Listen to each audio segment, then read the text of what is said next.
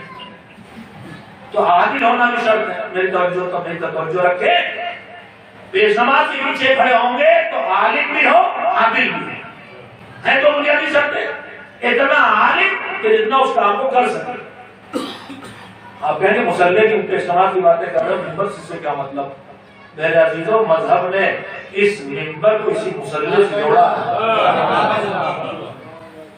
ہفتے میں ایک دن آتا ہے جمعے کا، ہمارے یہاں مولوی صاحب جو نماز پڑھاتے ہیں وہ تقریر اچھی نہیں کرتے ہیں. ہم نے آج مجلس کے لیے کسی کو بلایا، زبردست خطیب ہے، ہم نے کہا خطبہ یہ دے دے، خطبہ یہ دے دے، ذاکرین کی اچھی ہے، نماز وہ پڑھا دیں کرد ان کی اچھی ہے، ہو پائے گا؟ کہ نہیں، جو خطبہ دے گا وہی نماز پڑھائے گا، جو نماز پڑھائے گا وہی خطبہ دے گا. تو ممبر آزاد نہیں چھوڑا گیا ہے، ممبر پر بٹھانے کا معیار وہی ہے جو مصلی پہ کھڑے کرنے کا معیار. مصلی پہ کھڑے کرنے کا معیار یہ ہے کہ اسلام کے لیے آئے ہو، اتنا علم بھی ہونا چاہیے، اتنی عدالت بھی ہونا چاہیے. تو ممبر پر اسے بٹھاؤ جو صاحب علم بھی ہو کہ دین کو صحیح پہنچا سکے، اور عدالت والا بھی ہو تاکہ دنیا کی لالچ میں آ کے تمہیں غلط راہ پہ لگا. سلام بھیجے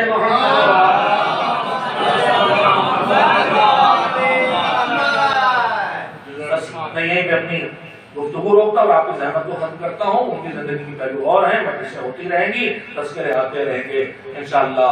ہم کوشش یہ کریں، خلاصہ کلام یہی ہے کہ اگر ہمیں اچھا لگا ان کا وجود اور ان کے جانے پہ ہم رنجیدہ ہوئے، اور معصومین نے حکم بھی یہ دیا زندگی کیسے بسر کرو. مولا علی اللہ ہے عاشر الناس عشرۃ اذا غبتم حنوا الیکم واذا قدمتم بقوا علیکم. اس طرح لوگوں کے درمیان زندگی بسر کرو کہ تمہارے درمیان نہ دکھائی دیں، کہیں دور چلے جائیں تو تم ان سے ملنے کے لیے بے چین رہو، اور دنیا سے چلے جائے تو ان پر کو. مولا کا رسالے اللہ مقامہ زندگی اسی طرح سے بسر کی تھی. ان کے جنازے میں بہت بڑی تعداد کی بیٹیاں تھی. ہمارے درمیان سے ایک وہ چلا گیا جو ہمارا مفلس تھا، ہمارا خیر خواہ تھا. اس خیر خواہ نے اپنی پوری زندگی اپنے وقت لگائی، اپنا وقت لگایا، اپنی اتصال اپنی طاقت لگائی تاکہ ہم تک وہ پہنچائے جو ان کی نگاہ میں ہمارے لیے ضرورت تھی، ہمارے لیے اچھا ہے. تو اگر ان کے جانے میں ہم اس طرح بے چین ہوتے ہیں میرے عزیزو، تو پھر سوچئے کہ جنہوں نے اللہ سے جو کچھ پایا تھا سب ہمارے لیے لگا دیا. انسانی دنیا میں آتا ہے، زندگی لے جاتا ہے، آگے بڑھتا ہے، مال کماتا ہے، آگے بڑھتا ہے، شادی ہوتی ہے، صاحب اولاد بنتا ہے، زندگی بسر کرتا ہے، تو زندگی میں معاشرے میں حیثیت بنتی ہے، مقام ملتا ہے. کربلا والوں نے اپنا یہ سب کچھ لگا دیا دین کے لیے. دین بھی قیمتی، اولاد بھی قیمتی، عزت و وقار بھی قیمتی، مال بھی قیمتی، زندگی بھی قیمتی، سب قیمتی ہے، مگر سب کی قیمت برابر نہیں ہے. پیسہ بہت قیمتی، آدمی وقت لگا کے پیسہ کماتا ہے، مگر یہی پیسہ لٹا دیتا ہے جب جان خطرے میں آ جائے. اس لیے مطلب جان مال سے زیادہ قیمتی ہے، مگر جان کی قیمت اس کی کچھ نہیں رہ جاتی. ہم نے دیکھا ہے کہ بوڑھے باپ نے دل کی سرجری کرائی ہے، بھی 4 دن ہوئے، اور اس کے بعد بچہ ایک دم سے اس کی کڈنی فیل ہو گئی. اب وہ تڑپ تڑپ کے کہہ رہا ہے کہ ڈاکٹر صاحب میری کڈنی بیٹی سے لگا دی، جو کہہ رہے ہیں آپ کی رسک ہے، کوئی بات نہیں، میں مر جاؤں، میرا بچہ بچ جائے. یعنی اولاد جان سے زیادہ قیمتی ہوتی ہے. مگر شریفوں کی دنیا میں مال، جان اور اولاد سب سے زیادہ قیمتی چیز کا نام ہے عزت و وقار. وقار اور عزت بچانے کے لیے جان بھی فکر کرتے ہیں شریف میں، مال کی، اولاد کی. کربلا والوں کے لیے بھی قربانیاں سب دی انہوں نے. جان اس طرح سے دی کہ سوکھے گلے پہ خنجر چلا تو لبا گزر کے بولا تھا. مال اس طرح سے دیا کہ بیٹیوں اور پوتیوں کے سروں کو چاندنے کو. اولاد کی قربانی اس طرح دی کہ جو اپنے قدموں پہ چل کے جا نہ سکتے تھے انہیں کوئی ملے پہنچانے. مگر یہ سب ان کے لیے بڑا آسان تھا. سب سے مشکل تھی وقار کی قربانی. اور وہ منظر کب سامنے آیا کہ حسین کے سوکھے گلے پر خنجر چل گیا. جب حسین شہید ہو گئے، ظالموں نے لوٹ مچانا شروع کر دی، خیموں پہ حملہ کیا، خیموں میں آگ لگائی، بیویوں کے سروں سے چادریں چھینی، ایک خیمہ جلا، بیویاں گھبرا کے دوڑ کے گئی، دوسرے خیمے پہنچی، دوسرا خیمہ جلا، دوسرے خیمے پہنچی. خیموں کے خیمے جلتے جا رہے ہیں، بیویاں سمٹ کے ایک دوسرے کے پاس کھڑے ہو کے نامحرموں کی نگاہوں سے اپنے جسموں کو بچا رہی ہیں. یہاں تک سارے خیمے جل گئے، آخری خیمہ بچا ہے. سید سجاد جو بستر پر غش کے عالم میں پڑے ہونے خبر نہیں ہے کہ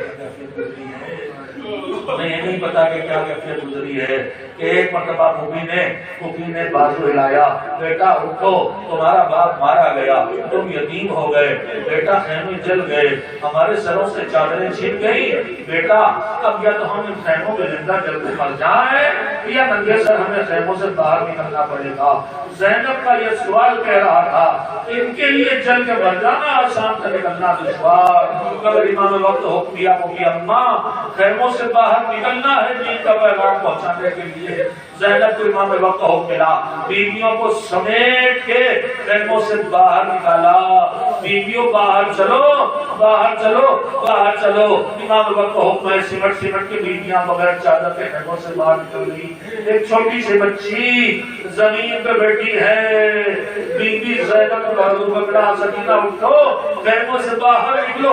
ابو بھی اماں کیسے چلے، سر پہ چادر تو باقی نہیں رہ گئی۔ کہتا بیٹا دیکھ تیری پھوپھی کے سر پہ بھی چادر نہیں، لٹے قافلے کو لے کے زینب خیمے سے نکل آئی۔ ایک راوی کہتا ہے کہ بیویاں بچوں کو سمیٹ کے ساری ایک کرارے کر کے دیکھا ہم نے ایک سر پہ چلتا نہیں ہے، بے چین بیوی ایک جلتے ہوئے خیمے کی طرف بڑھتی ہے اور آگ کی شدت کی وجہ سے پھر پیچھے ہٹ آتی ہے۔ راوی کہتا اس نے بڑھ کے پوچھا، ارے خیمے میں کوئی قیمتی چیز باقی رہ گئی، تم کیوں جا رہی ہو؟ کہا ہاں کچھ نہیں، بچہ سب لٹ گیا۔ پھر اتنا بے چین لوگ خیمے میں کیوں جاتی ہو؟ ارے کہا میرا بھیا جاتے جاتے ہمارے حوالے کر کے گیا تھا، میرے بھیا کا اکلوتا میرا بیٹا میرا بھتیجا سید سجاد بیماری میں بے ہوش بستر میں پڑا ہے، گھنٹے چل رہے ہیں، میں اسے نکالوں گی آگ سے۔ ایک مرتبہ زینب کبریٰ نے یا علی کہہ کے جلتے ہوئے خیمے میں نہ قدم رکھے، سینے سے لگا کے بیمار بیٹے کو لے آئی، شاید کربلا میں اٹھ کے آواز دی ہو۔ ایک امتحان خود دے دیا تھا، جوان بیٹے کی لاش کلیجے سے لگا کے لائی تھی، ایک امتحان تیری بہن نے دے دیا، تیری امانت کو ڈرتے ہوئے زینب سے ممنون ہے کہ تم نے قربانی دے کے دین کی مخاطب کرنا۔ وسیع لهم ایہم الذین اللہ لعنۃ اللہ علی القوم الظالمین۔ اللهم تقبل منا انك انت السميع العليم۔ پروردگارا اس مجلس سے قبول فرما، معبود کے تذکروں سے ہمیں جو بھی اجر و ثواب ملا ہے اس میں محمد والے محمد علیہ السلام کی ہدیہ کرتے ہیں اور اس سے جو مزید اجر و ثواب ملے